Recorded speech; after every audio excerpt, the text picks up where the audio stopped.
Türkiye Moskва Анкарада 13 сағат. Исәмсез мөхтәрәм тыңлаучылар. Бүген 2025 елның 15 апрель сишәмбе көн. Сез турыдан эфирдә Türkiye авазы радиосының татар телендәге тапшырын тыңлыйсыз.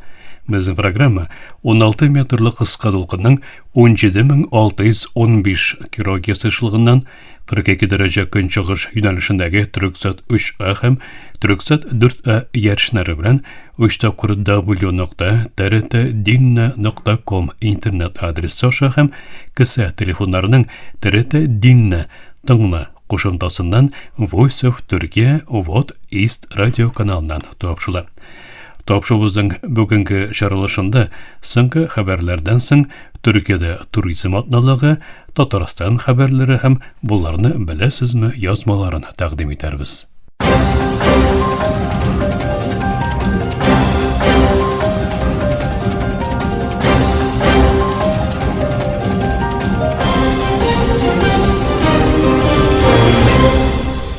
Türkiye авазы дулкыннарында соңгы хәбәрләр. Израиль баш министры Беньямин Нетаньяхуның Газаны бомбага тотуны дәвам иттерү карарына карата җәмәгатьчелеккә арткан реакцияләр арасында утны туктату сөйләшүләре күбәя бара. Хамас Мисыр арадашчылыгы белән җиткерелгән яңа утны туктату һәм әсир алмашуы тәкъдимен алуын һәм моны бәяләвен раслады. Фақат Фәлестин каршылык күрсәтү төркеме югары дәрәҗәле рәсми зат арадашчылыгы белән кайбер икеләнүләрне дә телгә алып, коралсызлану мәсьәләсенең үзләре өчен кызыл сызык булуын белдерде. Израиль 2023 елдан бирле Газада геноцид үзенчәлегендә сугыш алып бара. Шушы вакыт эчендә 50 меңнән күбрәк кешенең гомере өзелгән. Элекке генераллар һәм элекке баш министр гомштаб башлыгы Эхуд Барак белән бергә 1520-дән күбрәк Израиль гаскәри командиры һәм ветераны тәэсирле гариза белән җәмәгатьчелек алдына чыкты. Чиктән тыш уңшы Нетаньяху хөкүмәтенә сугышны бетергә дә туры килсә, хәтта Газада тотылган Израиль тотыкларының азат ителүенә өстенлек бирергә чакырдылар. Яһуд телендә басылучы Маариф газетында чыккан бу чакыру армия эчендәге басымның арта баруын күрсәтә. Бары тик атна кишеннән бирлегенә дә моңа охшаш якынча 10 гариза язылды. Баш министр Нетаньяху гаризага кул куйган вазифадагы хәрбиләрне вазифадан алу белән янап, гаскәр һәм сәяси даирәләр арасындагы киеренкелекне тагын да арттырды. Берләшкән Милләтләр Оешмасы Гомумән катибы Антонио Гутерреш Судандагы җимергеч ватандашлар сугышы 3нче елына кергән чакта игътибарны җәлеп итүче кисәтү ясады. Гутерреш 12 миллионнан күбрәк кешенең үз җирләреннән күчеп китүен һәм моның дөньядагы иң зур масса күләм күчеп китү кризисы булуын белдерде. Илдән качып китүчеләрнең күбесе Эфиопия, Мисыр, Урта Африка Җумһурияте һәм Чад кебек күрше илләргә сыенды. Кытлык куркынышы якынайганда 25 миллион кешенең ачлык алдында торуын белдерүче Гутерреш тыныч халыкка һәм гуманитар ярдәм хезмәткәрләренә каршы һөҗүмнәрне гаепләде һәм дөнья җәмәгатьчелеген моңа чара күрергә чакырды. Дөнья Суданны оратмаска тиеш дип әйтүче Гутерреш тынычлыкка һәм җаваплылыкка өндәде. Сугышта һәлак булучыларның саны 130 меңгә якынлашты.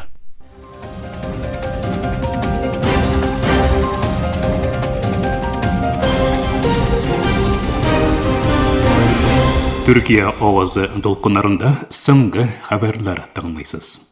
Америка Кушма Штатлары башы Дональд Трамп Сальвадор дәүләт башлыгы Наиб Букелене ак йортта кабул итеп, тарихи уртаклыкка басым ясады һәм глобаль иминлекнең арттырылуы максатын билгеләп узды. Ике лидер Америка Кушма Штатларыннан депортацияләнгән җинаятьчеләрнең террорчылыкка каршы көрәш тоткарлы үзәге дип тәбәләнгән Сесот төрмәсендә тотылуында Сальвадор уйнаган ролена тукталып узылды. Трамп билгеле җинаятьчеләрнең Американ урамнарыннан чистартылуына аеруча басым ясады. Сөйләшүләр вакытында моннан тыш икътисади үсеш, тамгахана таможня тарифлары һәм иминлек мәсьәләләре дә кузгатылган булса, Трамп кулланган тарифлар Сальвадорның экспортына тәэсир итәргә дәвам итә. Бу көннең сәфәре Америка Кушма Штатлары белән Сальвадор арасындагы мөнәсәбәтләрдә бурылыш ноктасы үзенчәлеген йөртә. Бу очрашу җинаять кануны хезмәттәшлеген һәм региональ үсешне тагын да ныгыта. Трамп җитәкчелеге Израильнең Фәлестингә каршы алып барган сугышын тәнкыйтьләүче студент протестларына карата чара күрү өчен югары уку йортларының басымын арттырды. Harvard университеты Газа протестлары һәм сәясәтләре мәсьәләсендә Трамп җитәкчелегенең тарапларын кире кагуыннан соң 2 миллиард 200 миллион долларлык федераль фондның тоңдырылуы куркынычы алдында тора. Җитәкчелегенең тараплары арасында Фәлестин яклы урам җыеннарының бастырылуы һәм шәһәрчек кампус эчендә битлек киелүенең тыелуы да урнала. Бу тарапларны Harvard университеты бик тиз кире какты. Ректор Алан Гербер университетның бәйсезлеген яклады. Бу адам Маңкатар Колумбия, Корнелл һәм Норд-Вестерн университетларына каршы башкарылган охшаш гамәлләрдән соң ясалды. Сенатор Берни Сандерс кебек оппозиционерлар Harvardның шушы каршылык күрсәтүен горурланып каршылады. Бахтарам тыңлаучысыз, Төркия авазы дулкындарында соңгы хәбәрләр тыңладыгыз. Төркиядә туризм отталыгы.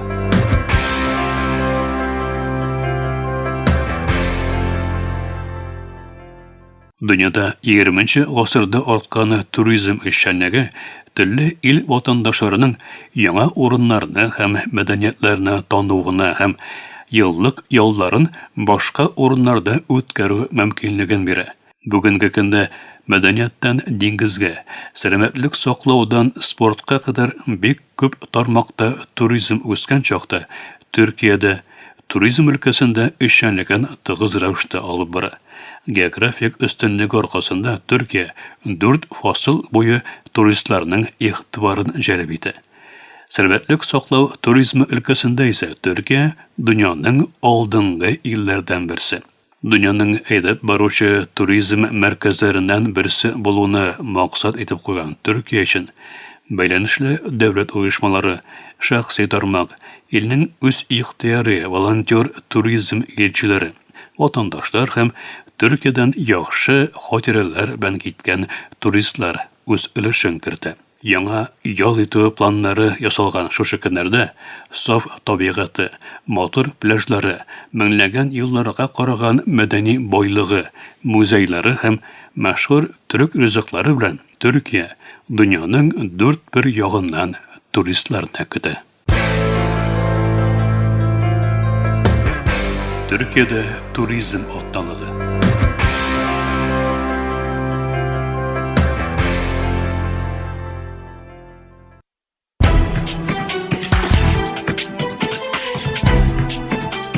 Татарстан хәбәрләре.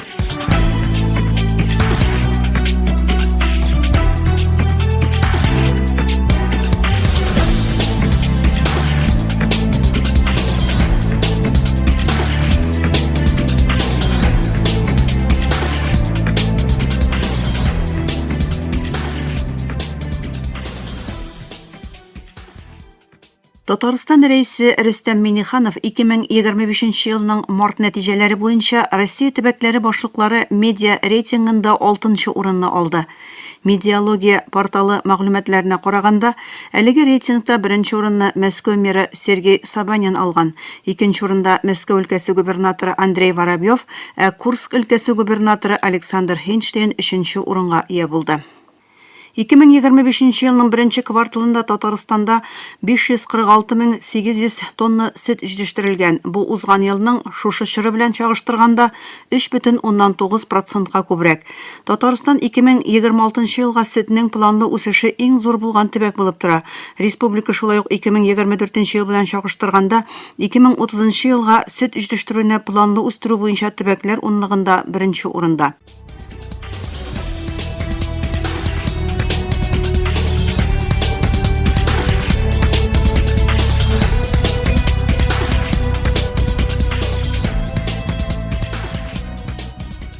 Бөтендөнья Татар конгрессы башкарма комитеты җитәкчесе Татарстан Республикасы Дәүләт Советы депутаты Данис Шакиров эш сәфәре белән Дубай шәһәренә килде.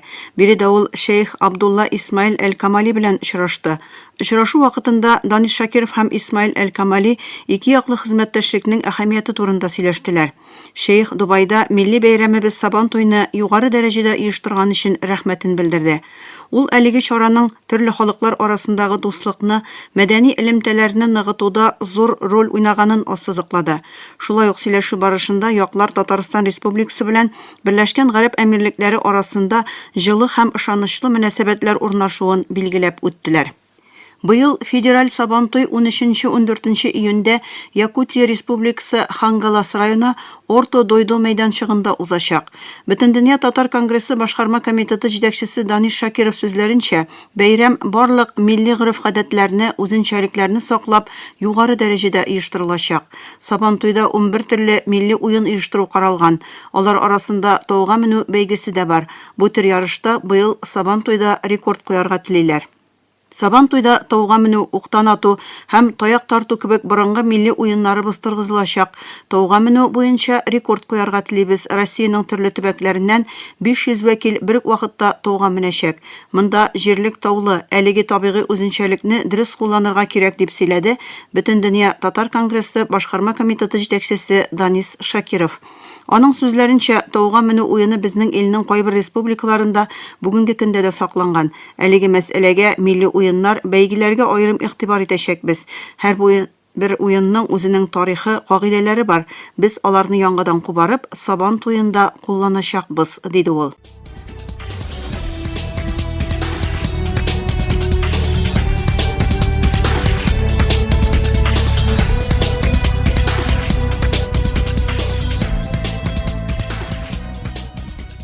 Казан белән Исфахан тугандаш шәһәрләр булды. Исфаханда ЮНЕСКО Бөтендөнья мирасы исемлегенә кертелгән Шейхел Сутун сараенда Казан белән Иран шәһәре арасында Кардәшлек мөнәсәбәтләре турындагы килешүгә имза кую тантанасы булды. Документка үз имзаларын Казан мэры Илсур Метшин һәм Исфахан башлыгы Али Касымзада куйды.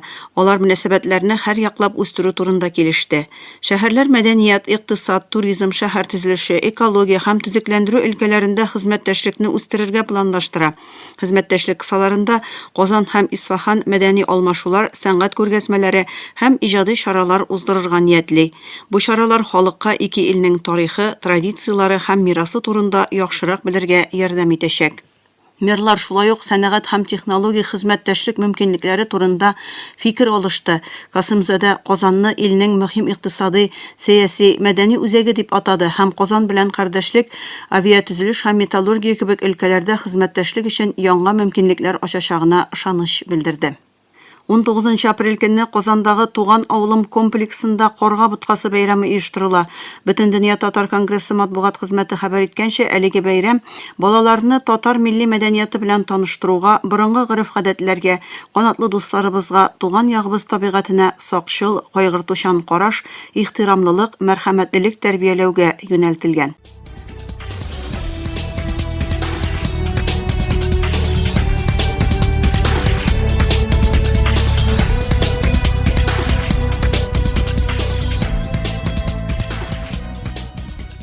Он 1 апрельдә Германиянең Гамбург шәһәрендә композитор, заманча музыка классигы Татарстанда туган София Гыбайдуллина белән хушлаштылар. Композитор Аппен шәһәрендә 1992 елдан бирле яши һәм 13 мартта 94 яшендә вафат була. Июньдә София Гыбайдуллинаның көле салынган урналарны Мәскәүдә җирләргә җыеналар. София Әсхат кызы Гыбайдуллина 100дән артык симфоник әсәр, солистлар, хор һәм оркестр, инструменталь ансамбльләр өчен әсәрләр, театр, кино һәм мультфильмнар өчен музыка авторы. РСФСРның атказанган сәнгать эшлеклесе, Казанның мактаулы гражданы, Татарстанның Дуслык ордены кавалеры. Быел 26 апрельдәге традицион шигырь бәйрәме яңа урында булачак. Татарстан язучылар берлеге рәисе Иркай Зәйдулла сүзләренчә, быел шигырь бәйрәме Камал театрының яңа бинасы янында Кабан күле буендагы мәйданда оештырыла. Тукай премиясы лауреатларын шушы яңа бинада котлаячаклар. Шуннан тамашачы турыдан-туры шигырь бәйрәменә чыга алачак. Шул ук мәйданда 16 сәгатьтә Мин татарча сөйләшәм фестивале башланачак. Шигырь бәйрәме урны вакытлыча күченәме, бөтенләйгәме, анысы билгесез. Язучылар шигырь бәйрәменең традицион урнына Муса Җәлил исемендәге Татар дәүләт опера һәм балет театры янәшәсендәге Тукай һәйкәленә иртәнге якта чәчәкләр куярга җыеналар. Тапшыруда Татарстан рәисенең матбугат хезмәте һәм Татар информ хәбәр агентлыгы язмалары кулланылды.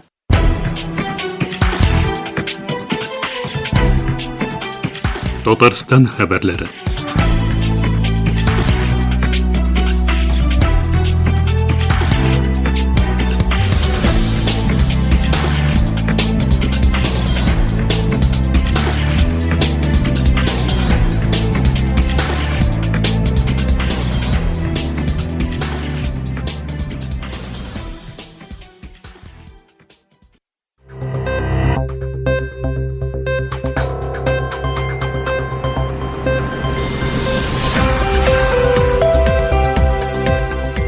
Буларны беләсезме?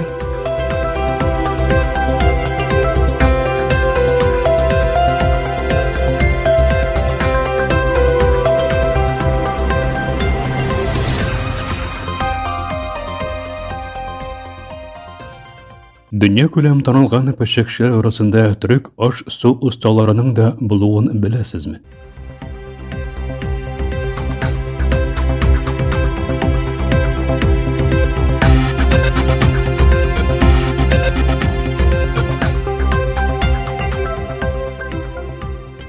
Дөньяның иң яхшы 50 рестораны арасында булган һәм Истанбулда урнашкан Микла пешекче Мәхмәт Гүрснең яңа Анадолу ризыклары буларак танытылган менюсы белән игътибарны җәлеп итә. Финляндиядә туып, Швециядә үскән аш пешерүчесе Мәхмәт Гүрс узак еллар буе Америка Кушма Штатларында эшләгәннән соң һәм кулинария белемен алганнан соң 1996 елдан бирле Истанбул аш-су культурасына яңа байлыклар өсти башлый. Түрк пешекчеләре бары тик Төркиядә генә түгел, дөньяда да исемнәрен ишеттерә. 10 яшендә булган чакта гаиләсе белән бергә Германиягә күчеп киткән Тунҗериле Али Güngörmüş Michelin йолдызлы беренче төрек аш-су устасы дәрәҗәсенә ия. Әтисе эшче булып эшләгән Германиягә күчкән Али Güngörmüş яшь чакта кызыксына башлаган кулинария белемен беренчелек белән тәмамлый һәм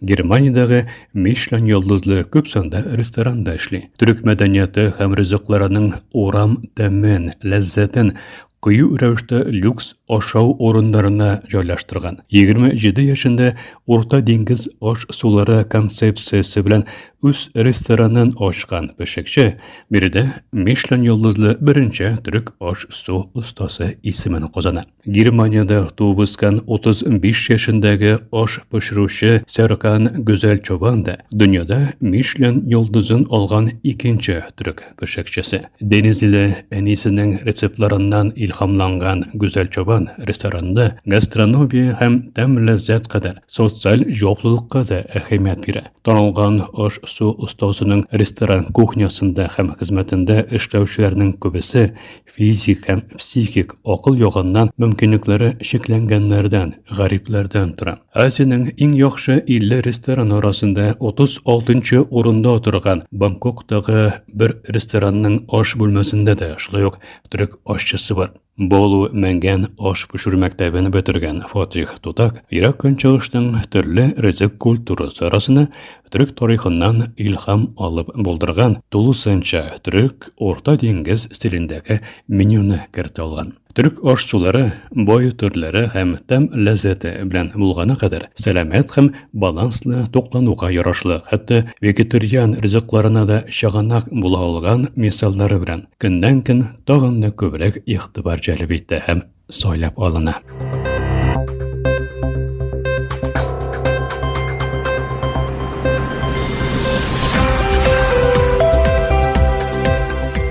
Буларны беләсезме?